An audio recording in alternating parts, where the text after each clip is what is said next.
This and possibly the next panel are both a couple of steps removed from the bracha of Oter Yisrael B'Tifara. I shall be covering material that I have come to experience somewhat later in life, and as with Shlomo HaMelech, as it seems was approaching the end of his life, there are matters that I would like to leave as part of my legacy. Providentially, I happened to come upon MISHLEI 31 as an outgrowth from a weekly shiur that has been going on for approximately 10 years. For some odd reason, I decided to study the last parak of Masechet Sanhedrin, of which the first few dafim attempts to locate sources within the Sifrei Tanakh for the concept for one of the core pillars upon which frum Orthodox Jewish belief rests, namely that of reward and punishment, and in particular the concept of Tchiyat HaMetim, inserted into the Birchat HaShachar and also in the Shmona Esrei.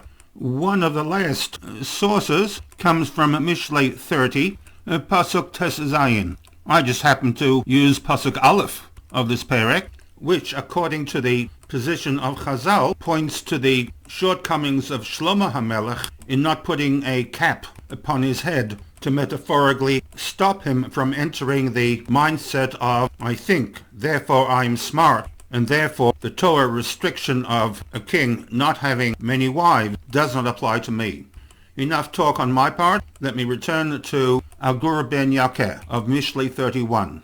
Kol hakavod to the Wikipedia that does have a listing for the word Agur, not to be confused with a Sefer HaAgur from Yaakov ben Yehuda Landau, who lived in the 15th century. There's also a modern version of the Agur, a village in Eretz Israel, but here the Agur is dealing with the Agur of MISHLEI. Wikipedia provides us with three approaches. The first from Chazal, another comes from the academics in the various departments of Middle Eastern studies and or Christian biblical literature. And then we have the status of the prophet of Christianity, a reference to Jesus Christ.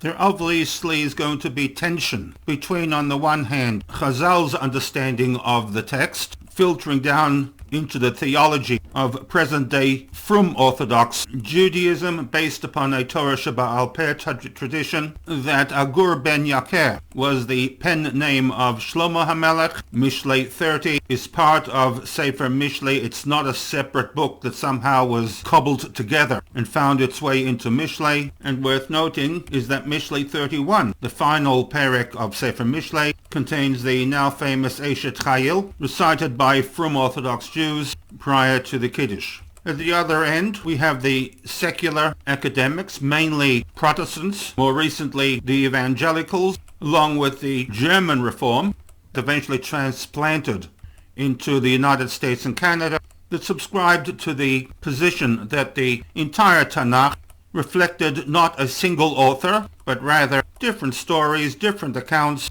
of different people, which was eventually cobbled together. In the case of the Reform, we are talking about the Tanakh. From the secular evangelical, we are dealing with the Old Testament, and just as the New Testament clearly recorded the events of the life and beliefs of Jesus in a number of strands, so too the Old Testament, you had the different strands. This position obviously made it easy to release their respective followers from the Taryag mitzvot of the Chumash. It gave the Reform the license to, in the 1800s, come up with the Pittsburgh platform that lumped together the obligation of kashrut and tefillin with the obligation to bring korbanot. And just as korbanot no longer reflected the sensitivities of modern man as of the late 1800s, so too with respect to the obligation for tefillin and kashrut and other mitzvot retained by Orthodox Judaism of the day. But first, a quick review of how Chazal deal with the enigmatic statement of MISHLEI 31 that these were the Divrei Agur ben Yakeh.